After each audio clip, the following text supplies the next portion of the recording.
The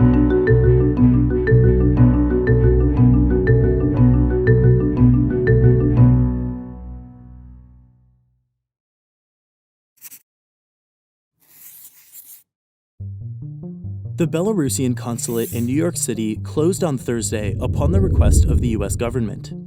The exchange is the latest in a conflict between Belarus and several democratic states, which began in August 2020. At issue, President Alexander Lukashenko is accused of rigging Belarus's last presidential election and robbing his opponent, Svetlana Tikhanovskaya, of her victory. Since then, the US and EU have enacted several rounds of sanctions as Lukashenko continues to dismantle Belarusian democracy. After the latest imposition of US sanctions in August 2021, Belarus requested that the US reduce its Minsk embassy staff and refused to allow the US ambassador into the country, prompting the request for this week's New York City embassy closure request.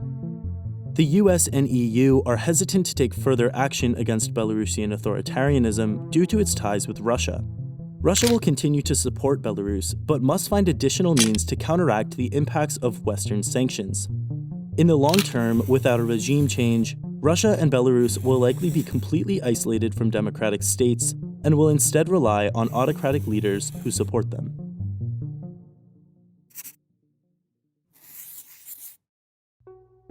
China released its GDP data for the third quarter of 2021 on Monday.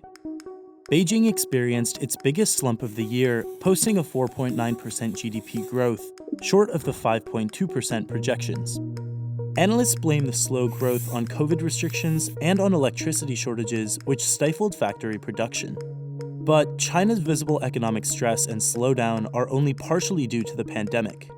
A telling sign was the near default of investment giant Evergrande's $300 billion debt, which scared investors and homeowners of a property bubble burst.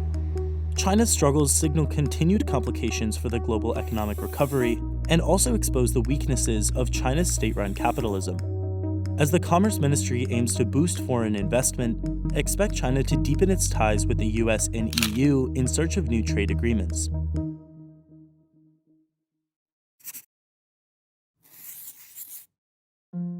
The 61st meeting of the Gulf Cooperation Council, or GCC's trade ministers was held on Wednesday in Bahrain.